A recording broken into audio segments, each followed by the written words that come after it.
Vulva? Is it vulva? Oh, Dolores. All right, we are live.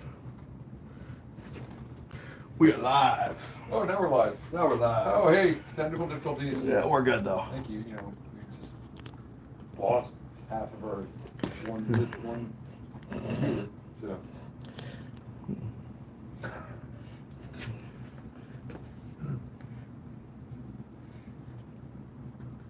Almost there. Almost. We're live. Yep. Yep. Hey, hello. Rome wasn't built in a day, right? 2 o'clock-ish. 2 o'clock-ish. 2 o'clock-ish. That's my bad. We're live. Yep. Donnie brought his flip phone to use as the camera. Okay, enough of this. All right, we're not gonna go off on Donnie all day. All right, No. not doing it. We're gonna blame the imaginary producer, and then we're just gonna move right on. Jimmy, son of a biscuit. Son of a biscuit. Yeah, man. You know, Yeah. I don't know. Anyway, wait, we're here. We're here. We're here. So. How's your day going? I mean, I'm tired. Yeah, tired. I'm tired. The joys of business ownership / being a professional. I'm in one of those. One of those is correct. Hey, while we're here, One of those.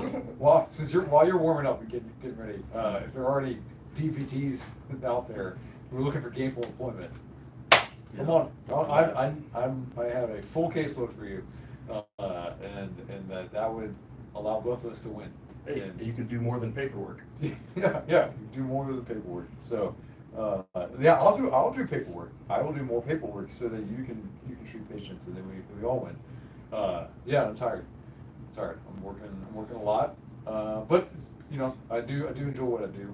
So That's the only thing Yeah. probably keeping you in the game right now, yes, isn't it? is that when I'm working with the person there in front of me, I feel very accomplished. You know, when I help them get out of pain and get back to Yeah. doing what they want to do, it's a good feeling. So Working with one of my clients right now currently. So yeah, glad you do what you do. thank you. Yeah, I'm glad you do what you do. yeah. Because there are people, from someone who's had, let's say, a plethora of orthopedic injuries throughout my life, I've seen the gamut of what people call PT, and I'm glad that there's people out there like you. Thank you. And not to Appreciate keep stroking your ego or anything, but I've been there. I've been on the, hey, just cycle on this bike for 15 minutes and I'll be back. Oh, some ultrasound. Right, yeah, looking good. Yeah, we'll see Yeah. you in 2 days. Yeah. Do some straight leg raises. Yeah. Uh-huh. Yeah. Oh, you got better. Congratulations. Yeah. No thanks to No you. thanks to you. Yeah. Yeah. Well, that's where. So anyway, Yeah. we'll end that little segment of stroking Dr. Hayes' ego and move on. But thank you for sticking in there and doing the right thing, even though it's not the easy thing. No. Yeah. Well, yeah. I mean, I think that both of us chose professions that, you know, we knew that we weren't going to be making 7 figures. Yeah. You know, in these professions. Correct. But you know, at the end of the day, I feel good about what I do, and as I know you do, and you know, get to go home and spend time with our families. So Yeah, that's the business owner aspect of it. One day that's gonna work its way around, right? Maybe. No more 8 p.m. days. Yeah. Yeah, no more. Yeah, well, for me, it's more about the 5 a.m. days. Yeah, sure. You're Yes, shifted it's- for it's me. just shifted. I should have shifted it a little earlier. That's fine. It's the same. We're in the same boat. Correct. Yeah. No. Yeah. Those will happen at some point. Maybe I'll just die. Well, not maybe. It's just that's just not hopefully anytime soon. No. Just Yeah. go ahead and avoid. Let's be able to enjoy that banana before it becomes bruised and black everywhere. Enjoy it while it's still ripe. I have not heard that analogy. Well, I mean, I know what you're saying. we could go avocado if you want. I mean, same thing. There's a very short period of time where they're actually good. Here's the thing: you're talking to someone who will eat anything, and like actually, find mushy bananas delicious. There you go. So so Maybe you'll enjoy it in your old and wrinkly days. There you go. Well, All right. Well, I don't know how we're gonna. I want to talk about something real quick because I had a good week. Sure. Yeah. Yeah. Second year. We have plenty of time. We. So 2 out of 3 years, my daughter's team has won the district in her softball tournament once at 2 different levels. So she moved up and still won the championship. I got to give it to this team, despite their coaching. which was not me. They won. They lost the first game of the tournament pretty bad, and then came back and won 6 straight games, including two games straight against the undefeated Palm Harbor team, who had not lost a game all season. Nice. Ran into the tournament, ran through everybody, and then ran into our team, lost 2 games straight. Bella pitched 2 innings, the first 2 innings of the final game, scoreless, hitless, Nice. and recorded the final out unassisted at first base. There you go.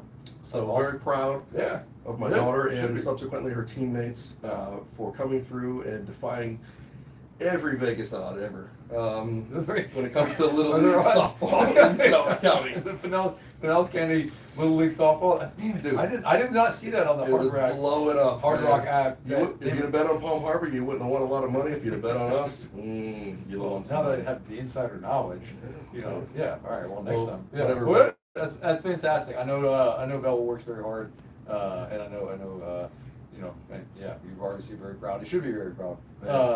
Well, I should get more good news.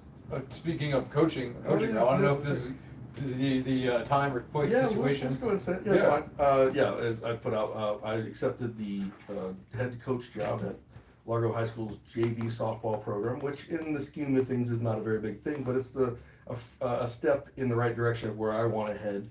Outside of my business, this is more of on the personal side. I enjoy coaching baseball, softball, and I was given the opportunity to take over the newly formed JV program at Largo High School and be an assistant on the varsity program as well. Oh, nice! So, I didn't know that second part. That's awesome. so I'll have a busy spring.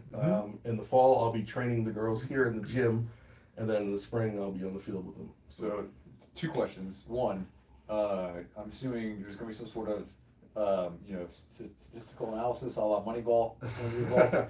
Yeah, I definitely like to use myself, and the head coach. We both are very analytical people. The old advanced stats. All right. So- Good. Second question: do they make softball pants your size? No, they make shorts though, and I don't have to play. I can wear the polo and shorts. Yep, coach's You don't have option. Well, you don't have to play. Why don't you tell the managers of the Major League Baseball teams they don't? I know, right? They still got to wear them. No. See, softball has adopted a different philosophy on that. Let's be honest. Oh, man, I shouldn't say this. We're gonna say it anyway. So we pretty much adopt the attire of lesbian women because there's a lot of lesbian women softball coaches, which are great, by the way, and nothing wrong with that. But the attire is just that. Shorts and polo, and I'm perfectly okay with that because I do not want to try to squeeze into some pinstripe baseball pants anymore. Yeah, there would be too many bulges sticking out both sides, and I'm not talking about the good bulges. Did you expect that answer? Yeah. No. I Alright. haven't expected any answer. I'm gonna give you the Will Ferrell. Did that go the way you thought it would? Yeah. Nope. I did. But it did. It did. Yes, it did. That's exactly what I wanted. Yeah, you baited me. Right, yeah. Well, on a serious note, Yeah. all good things for the Kiernan family. So congratulations. Thank you. Appreciate it. On Looking all forward that. to coaching Yeah. the girls. I had a chance to work with them in the gym Yeah. last year. Got to know them, so I'm looking forward to. So, I always can find a way to segue. Segue. So because you have been working with a local softball team here and you've been training them. Topic of today is that we're kind of going back through some of our the archives, so to speak, of the first few episodes that we put out. We wanted to kind of revisit and touch on some of these, and maybe there's some updated information, or maybe we have a little bit of a different spin since it's been 4 years. I know, 4 years. Since we first started doing this. And I see the reason why I think we go through this because the first couple ones we went through were the first things on our mind when we first started doing it, so they're important. Yeah. So it's good to revisit. And science is always changing. We're getting new information. Our education levels are rising. Our experience levels. So absolutely, I like the idea. So, did you have your girls softball athletes deadlift as part of their training? Not on a straight bar, but yes, they did They did a lot of hip hinging exercises for your basic strength conditioning blocks of the programming. Absolutely, deadlifts, squatting. Mostly, we would do kettlebell and trap bar. Those are the two because they're the reality of it is they're easy to teach and perform with minimal risk. So yes. Yeah, I think obviously we're pretty much on the same page here.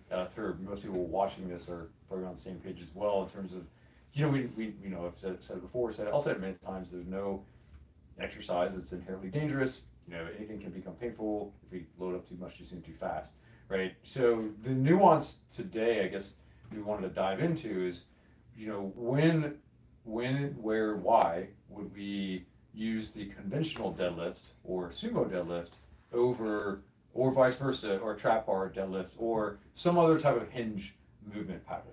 So because you mentioned that you are deadlifting or hinging in some fashion. There's nothing wrong with it. And that's what we call it, the hip Right. hinge. We're gonna or generalize it to that. Yeah, Yeah. so we're just kind of, we're going to dive into the deadlift itself, the conventional deadlift. I'd also include sumo in there, but there's also some nuances. There's some nuances even with sumo that we can consider when it comes to certain stresses on the body. So why, and you briefly mentioned this, but why did you choose trap bar or kettlebell hip hinging movement versus trying to have your athletes perform a conventional or sumo deadlift? Okay, so when we're talking about sport athletes, we're not talking about strength athletes. That's what I want to make sure we're very clear here. Strength athletes, you're in your sport, you're in the gym, you're in your field while you're here. Sport athletes, this is not their playing field. This is their accessory to the playing field. So what we're trying to do is accessorize their sport. With the body mechanics that we use in here, we want it to translate to on the field. So when it comes to that, I have a lot of things I have to do with these athletes, and one of them is not spending a month or two teaching them how to properly perform a barbell deadlift. And to do it safely, there's some people who can maybe pick up a little faster, but on average, the average 15, 14, 13, 12-year-old, whatever that comes in here, is not going to have the natural ability to properly counterbalance a barbell deadlift safely. And I don't want to do that. So therefore, and it's not necessary because what we're going after is hip strength. When we're using the deadlift performance here, we're trying to supplement the explosiveness movement for sport athletes onto the field, whether it's rotational strength, whether it's jumping strength, whether it's sprint speed, that kind of stuff. So yes, I would rather use an exercise that I can teach relatively quickly, that's safer, and then I can load and then translate it over to the sport on their field, than try to teach them how to properly sumo deadlift. Yeah. Okay. Well, I guess we're done then. Did I over-explain that? Or? No. I mean, you pretty much checked all the boxes that I knew that you would say covered, and so you delineated the athlete. So you have a field athlete versus a strength athlete. So AKA power lifter, strongman, CrossFit. Those are going to be over here in the strength athlete because that is the field. The gym is their field. So they are trying to or need to conventional barbell deadlift or sumo deadlift. We're going to train it because that's their sport. That's their sport, Mm-hmm. right? So if we come back to the bigger picture is, why are we doing these movements at all? And if it's not a sport, then why are we doing it outside of that context? And there is a little more of a gray area there. You can talk about functional movement patterns, and I think being able to properly hip hinge but do it in a variety of planes is important. So I do very much still train the conventional barbell deadlift, but I also do other variations of hinging movement patterns just for movement variability. So that's what I've chosen to do, and I feel like the benefits that I get out of it are I feel like I can get stronger, especially the compound movement of that, and being able to move weight in the way that I do. It feels beneficial, and I see the results from it. Now again, if the field, I'm not playing a field sport right now, but to your point, there are very few positions in a field sport where I have some sort of weight in front of me and I'm trying to lift said weight up using a hinge pattern. Counterbalancing. Counterbalancing Yeah. it, right? So, but there are definitely times where I am in kind of halfway between a squat and a hinge, which I would say a trap bar deadlift, 100%. right, is there. Athletic position. The athletic the position. linebacker position. Right, exactly. Linebacker position. If I'm a basketball player, you know, I'm looking to jump and load my vertical jump and load through there. You know, and there are quicker hip hinge movements. You know, if you, especially if we add some sort of rotational component to it. You know, being able to move your hips through a rotational swing. You know, baseball, softball, golf, tennis. Right, there's definitely Especially a separate plane to it now. Right, especially if you look at the way the golf swing has kind of changed a little bit. You know, talk about really getting into a position where my lumbar spine is a little bit more flexed or side bent, and then I work on extending my hips to get through, as opposed to under the ball. Yeah, right. I'm basically trying to kind of turn my body this direction with my hips flexed, and then I extend my hips as I come through. So, you know, the point. But other than those type of situations, the conventional deadlifts or the sumo deadlift probably don't have as much carryover as the movements that you're having people do. Right. So, and that's what we do it for. Yeah. Just that what's the most practical way to accomplish what we're trying to accomplish. right. So, you know, with all that said, if you want to, like, if someone comes in here and they tell you, hey, I want a conventional barbell deadlift, and they're not a field sport athlete, or you have months and months and months to work with them, so we train it. So usually that's not what comes in. Usually they say, I want to get stronger. Yeah. And then I say, well, what do you want to do? And then if they say deadlift, I say, okay, there's deadlifting variations. Which one are you thinking of wanting to do outside of athletes? If they're just gym rats, that kind of stuff, this is talking gym Right. rat now. Not even competitive athletes, just gym rats. And then I say, oh, we got these different options. And then at that point, they say this, and then I go, okay, let's do a physical assessment. Let's see which form, which bar fits your body style the best. Now, if they still want to say, you know what, I want a sumo deadlift, even though my hips are as tight as, you know, insert unacceptable term here. Type things. Yeah. Then I say, okay, well, we can get there. Our time frame's gonna be different. We're gonna slow it down. We're gonna have to do these other movements to learn how to be able to perform this movement. Now, okay, we gotta get your thoracic spine strong enough for you to be able to support a sumo deadlift. So before we even get yourself in there, we're doing this stuff. And if they're okay with that, then we go for it, yeah. But it's just all about, the question is, what do you want? Yeah. What do you want? Yeah. And then if you want to just get strong, you don't care how you do it, maybe that's not, sumo deadlift is not your thing, maybe it is. But if you want a sumo deadlift, then go for it, absolutely. Depends on what you want. Right. That's, in some fashion, that's the same question that I ask, you know, when patients come in my door. You know, obviously the bigger difference is that people come to me directly because of pain. People may have pain who come to see you, and I know you can get them out of pain as well. But because of what I do, people are like, hey, I heard, but I need or want to be able to do this. But at the end of the day, the question that I always ask on day one is, what are our goals? What do you want? Because, you know, if you don't have to barbell conventional deadlift, but you know we still know we need to hinge. Okay, well, we don't have to conventional barbell deadlift. Maybe you don't. Right? You know, who knows? Maybe you do because you want to learn something new, but Yeah. maybe you don't. You know, as long as, and the biggest thing is that we want to impress upon people is that even if we have a field athlete in here, you're still training the hip hinge movement pattern. And that's why I mentioned that in the beginning, it's like hip hinge, because that's just the most basic it can get. Yeah. And then there's so many different variations of hip hinging that we can do. Yep. And then we go from there. But but I don't care if you're 12 stepping in here or 70 years old. First thing I'm going to do, first part of the assessment I'm going to look at is, can you squat down? Can you sit down without falling? Yeah. Okay, so we've really just oversimplified the hell out of a hip hinge. How do you sit down? If you sit down by lowering your hips two inches and then falling back, okay, yeah, you sat down. But you have no idea, your hip hinging is not there. So there you go. So that's a great way for me to assess someone. I'm sure you have similar assessments. They're probably a little bit more medically focused for your insurance purposes and other things you do in your protocol. But the basics level is, it's like, where are we? Yeah. before we go Yeah. anywhere. Yeah, no, we'll still do the same. I still do something very similar. Definitely will do some sort of squat analysis.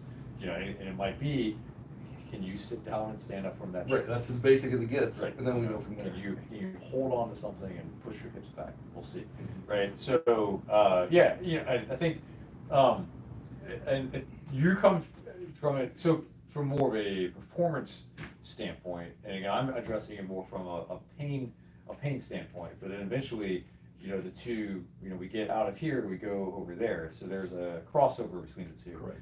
So the biggest, and I'll still get this question, or I'll still get this comment, or someone will ask something along the lines of like, hey, like, is this bad for me? Is it dangerous for me?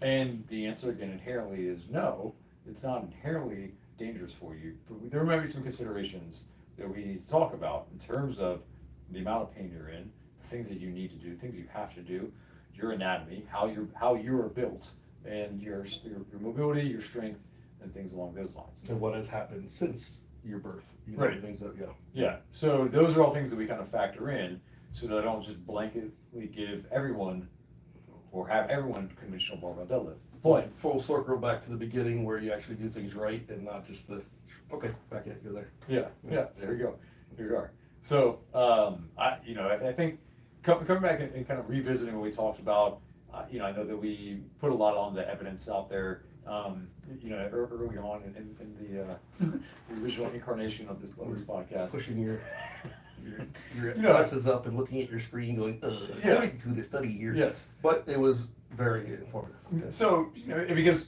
I will still use the deadlift in rehab. So it's not just a performance or a strength athlete movement. It is a fundamental functional movement pattern.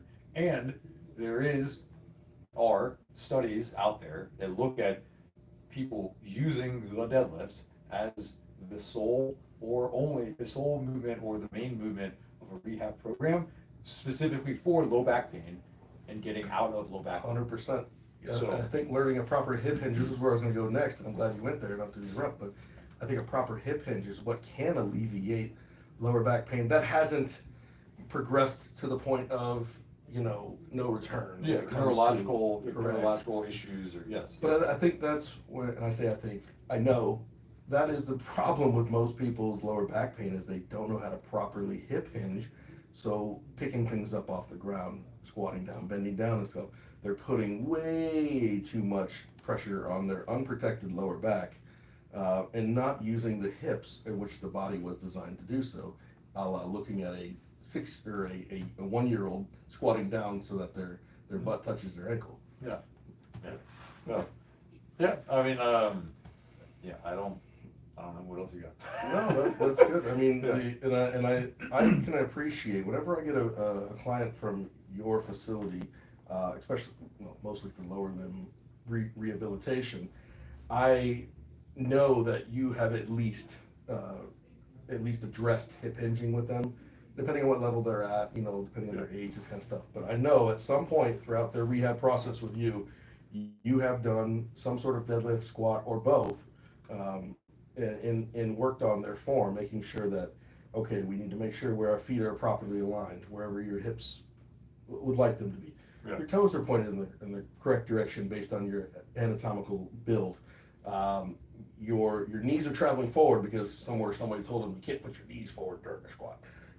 So you've corrected the stereotypes that are improperly put out there. So it's great because now I can go, all right, you've got the motor path at least learned, and not perfected, but learned.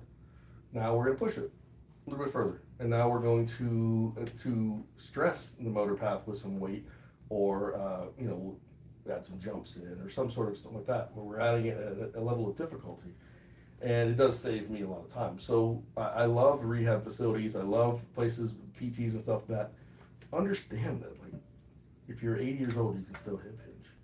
Yeah. It's not a well, you're too old to do this. And the patient that I recently sent you, I'm not gonna say her name, of course, but that she came here with the absolute inability to sit down without help or falling. And I spent months before she finally had to, head back into the PT realm of it, and based on what was going on, teaching her how to properly fold her body down to sit down. And she was able to step upstairs now, living on a second floor apartment, this kind of stuff. Yeah. So, you know, I'll do that. I'll spend months doing that before I ever put a weight on someone's back or chest or hands. And I know you're the same way. You and I mean, given my situation before I had my surgery, I was more advanced muscularly and motor path wise than most. So I think week 6 we were doing some sort of deadlift, whether it was like a small kettlebell deadlift or whatever, and just allowing the body to fold upon itself like it should. Yeah. Getting the knees to learn, hey, this is okay. Right. That was more. It was giving a different exposure to your knees, like a different way to load through your knees as your knees were bending. We worked on squats on this, as soon as we could, or lunges at the least, which are still, squat pattern derivative. We did that. I try, because I like to do that very early on. If I can, as soon as I can get a knee replacement patient to lunge, I'm going to get them to lunge in some fashion. It might be a lunge to 3 RX pads. That was what it was. Right? Yeah. And you're holding on with 2 hands. But it's still lunge. There's a place we can start. And it's more about, you're not getting a ton of strength right there, but it's more about telling your body, kind of reframing the nervous system that, hey, this is a safe movement, it's okay, my knee's not gonna explode. So we do the same thing with deadlifts, right? Is that it's more about telling your body, especially your low back, that it's okay to bend and lift, with a spine that is somewhat moderately flexed. It's okay. It's not your disc is not going to shoot out of your back and squirt onto the wall behind you. That's a great thing you brought up there. I'm glad you did, because I'm sure you've seen all the videos and stuff where they put the broomstick on someone's back. Mm-hmm. And if one spot is not touching the broomstick, then you are improperly deadlifting. And I'm like, oh my God, there's not one time in my life have I ever been able to do that. Ever. Because I like to find a person who can. Correct. I've seen some people that were just perfectly built for that. I'm like, high five. Yeah. Congratulations. You're won the genetically blessed. Congratulations. You need to breed. Yeah. Do that. All right. So, but the rest of us we're still able to perform lifts, and I use Konstantinov all the time as a great example. RIP. Rest in peace, Konstantin Yeah. KK. But he had a 900-pound deadlift with the most flexed thoracic spine I've ever seen in my life. Yeah. Yeah. And somehow he survived that. He died other ways, not from deadlifting. Yes. But and it was a very efficient deadlift. Well, so for his body type and strength. Right, there you go. Perfect. So we're going to nerd out here a little bit. So what's happening there is all right, we'll back up a little step further. When we look at the bottom position of a deadlift or the bottom position of the squat, no matter how neutral that person's spine looks, there is still about 20 degrees of lumbar flexion that's going on. Has to be. It doesn't matter. Right? So there's still some degree of flexion, no matter how perfectly straight that low back looks. It's at minimum. Minimum. So there's even more evidence that says that. So we have 60 degrees of lumbar flexion normally, in our spine. In a healthy spine. In a healthy spine, about 60 degrees. So 1/3 of it is already taken up when our spine looks perfectly straight. There's actually some evidence out there that shows that lifting with a moderate amount of flexion, meaning up to about 40 degrees of flexion, is actually a performance benefit, because what's happening is by flexing our spine, we're bringing the bar closer to our center of gravity, bringing the bar closer to our body. The closer the bar is to our body, the easier it is and more efficient it is to lift. Now, there's even evidence that shows that I can go all the way to 60 degrees, full lumbar flexion. Now, it's no longer a performance benefit at that level, but it's also not an increased injury risk. So at the end of the day, trying to tell people hey, it's okay. So coming back to not only should you not, is it almost impossible to try to deadlift with a PVC pipe hitting every single vertebrae in my back? It's actually probably detrimental in some fashion. Imagine how flexed your lumbar spine has to be negatively to try to even get to that spine. Right. Now I got to go the other way. Now I got to arch out of it. Now we're talking about other things. Now extending my abdominal. Oh, right. That's not a great idea. Yeah. So we're going to wrap this up a little bit. And so the other thing that I keep saying that, but one of the other things I want to touch on is, and you touched on this a little bit before, is find the lift that works best for you. And I would encourage this for not only field athletes, but even your strength athletes. So, meaning, like, maybe you aren't built for the conventional deadlift. Maybe you are built more for a sumo style deadlift. You know, if you have retroverted hips, if you're Correct. someone who has a longer torso. Glad you said the retroverted hip part. Yeah, if you're someone who maybe has shorter arms, you might benefit from pulling sumo. And pulling sumo, it's not cheating. Oh well, maybe there's some, obviously there's some weird influencers out there who essentially move the bar about that much. You know, I'm sure you and I feel the same way. But if I'm moving the bar, I'm moving the bar, right? Right. So, but it's not a cheating form of deadlift. It might be more efficient for you based off of your anatomy. Right. So just things to consider, and you know the other thing is I would consider it as, again, movement variability. So technically speaking, I have retroverted hips, and so I low bar back squat, but I pull conventional. I have tried sumo deadlifting. You know, done everything I can for my knee. My knee just doesn't feel comfortable pulling sumo, but I still train it every once in a while. I will still throw it into my programming. Yeah, and a lower percentage. A lower percentage because just to give me movement variability. Yeah, we're gonna focus more on glutes on that particular there, and then having to keep your thoracic spine strong there, because that's, I mean, I can shout out to Trevor Jaffe, my former coach, who's an 800-pound sumo deadlifter at 198. He was 198, yeah. And it was his thoracic spine was in perfect position, and the hips were just allowed to work. Yeah. And he'll even tell you, if he got 1/2 an inch outside of that, not happening. Yeah. Not happening. Yeah. So what I would do is, I was horrible. God, if you ever want to see some funny videos, look at me sumo deadlifting. Oh, it's hilarious. Because I would do it part of my programming sometimes, and you know, I would cut it down to under 400 pounds when I was pulling 6+, so it was still 65% of my, and it still looked laughable. But it would force me to pull my thoracic spine, engage my upper back more, and then when I would go back to conventional, you think that just went away? Yeah. Like the process of engaging my upper back and that kind of stuff. That's the reason why I did it. I had no intention of ever being a sumo deadlifter. Yeah. Yeah. But that was the process of here. Let's really focus on that upper back engagement. That way, when it comes time to get to your game plan, Yep. there you go. There you go. Now if we could only get you to front squat. Yeah, well, that ship is sunk. That's down there with the Titanic, my friend. But they have the harness I could do it with. You put that little peg harness with a bar on it. Yeah. All the other old guys. You don't want to go out and buy yourself a Stingray? That's what they're called, Stingray? Yeah. No, The oh, Stingray. no, we're not doing that. No. Unless you want to sponsor us, in which case, please. You could sponsor him. All right, well, on that note, Yeah, that's all right, so thanks for those who stayed around. Pardon the technical difficulties. If you notice, we're formatted. I think. Yeah, we're gonna be fixed again. I think we're already skinnier. We are a little skinnier. Never heard that in a while. But yeah, we're thanks for working with us. We are working on different platforms and formats and stuff. We're going to get this right. Unfortunately, we're both not full-time influencers. Weird. So this is definitely a part-time thing that we're doing here. We're gonna get it right. We're gonna make it good, and we're gonna For the love of the game. we're gonna hire a person to actually do this for us, right? So, hey, for the OGs that stuck around during our time, hey, love you, but it will get better. And the information is top notch, so that's never gonna get better. Like you've reached the pinnacle of information on podcasts, so right? We don't ever get smarter. All right. Yep. Nope. All right. Well, speaking of that, I guess I'll introduce myself. Do that. I'm Dr. Hayes Estes. I'm a doctor of physical therapy, owner of Premier Correct. Physical Therapy here in Clearwater and Palm Harbor, Florida. What's my tagline? Oh yeah, we help athletes of any age or ability level get out of pain, get back in the game. I love it. I wish I was like smooth with you. Mine is always just herky jerky, and that herky jerky also explains my age. So there we go. Yeah, I'm Donnie Kiernan, owner of Strength and Performance Institute right here in Clearwater, Florida.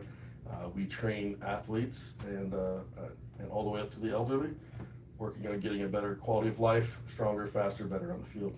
So, That was actually pretty good. wasn't bad, right? Yeah, it wasn't bad. Maybe I should remember that for the next one instead of going back to my crappy stuff. No, you're good. No, just keep going back and forth. Just keep being you. It's always something funny to talk about. Yeah. All right. Well, smash that subscribe button. Faux show. They still say that on the. I think so. I don't ask me what the kids say. Come on, man, I have to listen to Taylor Swift in my gym sometimes. That's as far as it gets for me. So. You should come to my house. Nope. Okay. Well, see ya. See you, buddy. Oh, wow, that was a very suctiony pull out of that one. Yeah, nice. See what Donkey,